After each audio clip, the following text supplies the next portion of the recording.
ऋषि ने सत्यार्थ प्रकाश में भक्ष अभक्ष पथ्य अपथ्य के विषय में लिखा है।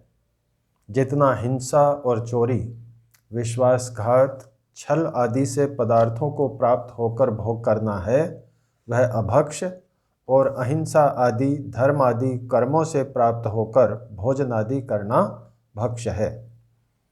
जिन पदार्थों से स्वास्थ्य, रोगनाश, बुद्धि, बल, पराक्रम और आयु की वृद्धि होवे, उन तंडुल, गोधूम, फूल, मूल, कंद, दूध, घी, मिष्ट आदि का सेवन, उन पदार्थों का यथा योग्य पाक मेल करके यथोचित समय पर मिताहार भोजन करना सब भक्ष कहलाता है।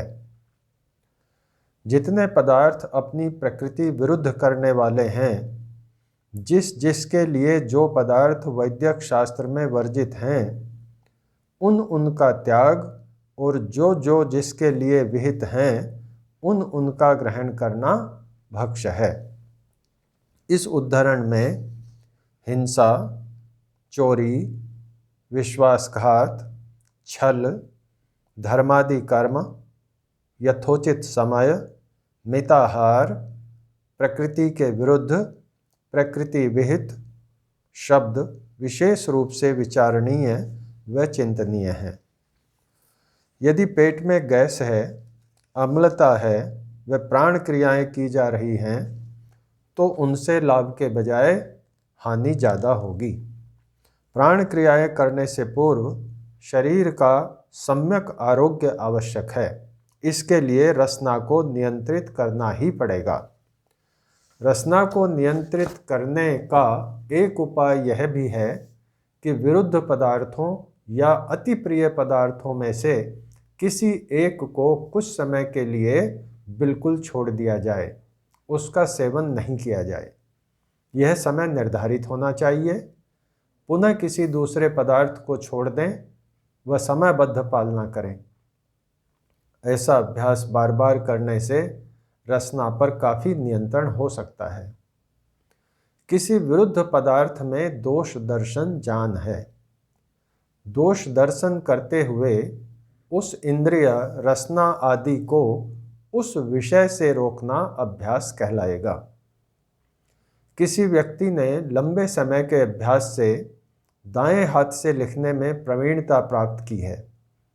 यदि वह अभ्यास करे तो बाएं हाथ से भी उसी प्रवीणता से लिख सकता है। लंबे समय तक रसमलाई खा कर उसका खाने का संस्कार बना लिया है। निरंतर छोड़ने का अभ्यास करते करते इसे पूरी तरह छोड़ा भी जा सकता है।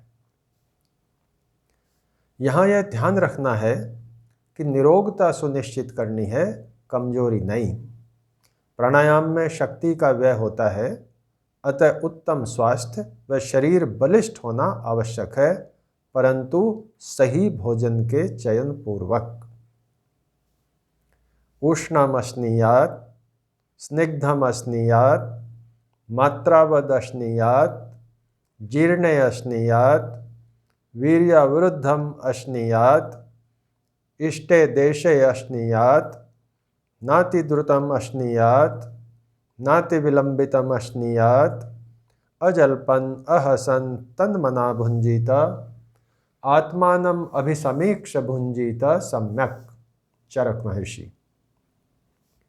उष्ण भोजन करे, घृत दुग्धादि युक्त चिकना भोजन करे, मात्रा में भोजन करे, पहले खाए हुए के पच जाने पर भोजन करे, परस्पर विरुद्ध भोज्य पदार्थ न खावे, उत्तम स्थान पर भोजन करे, अति शीघ्र न खावे, बहुत धीरे धीरे भी न खावे, बिना हंसे बोले भोजन करे, अपने स्वास्थ्य का विचार कर सम्यक भोजन करे। अधिकांश जन भोजन के नियमों को जानते हैं, परंतु आदतों के वशीभूत होकर उन नियमों का पालन नहीं करते तथा शरीर को रोगी बना लेते हैं। नियम है कि मनुष्य अपने पेट के 3 भाग करे। 1 भाग रोटी आदि ठोस पदार्थों के लिए, दूसरा भाग दूध रस आदि द्रव पदार्थों के लिए और तीसरा भाग रिक्त रखे।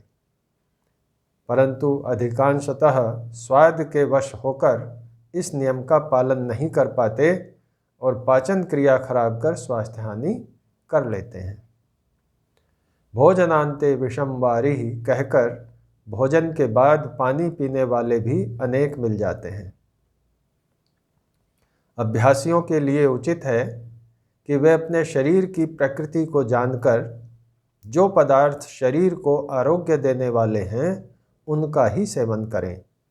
यदि स्वयं सम्यक जान नहीं हो पाए तो किसी योग्य वैद्य से सलाह ली जा सकती है। मन की शुद्धि के लिए शरीर की शुद्धि आवश्यक है। अतः अभ्यासी को, साधक को रसना पर तो नियंत्रण करना ही पड़ेगा। उचित भोजनादि द्वारा साधक तन मन की शुद्धि के साथ साथ मन की शुद्धि करता है। उससे राजसिकता तामसिकता कम करता है। प्राण क्रियाओं के अभ्यास से प्राण की स्थिरता सुलभ होती है तथा प्राण की स्थिरता से मन की स्थिरता होती है। मन की स्थिरता से आत्मा में स्थिरता आती है। साधक धीरे धीरे अपने अभ्यास को बढ़ाता हुआ उच्च स्तरीय स्थिरता, एकाग्रता को प्राप्त करता जाता है। ओम।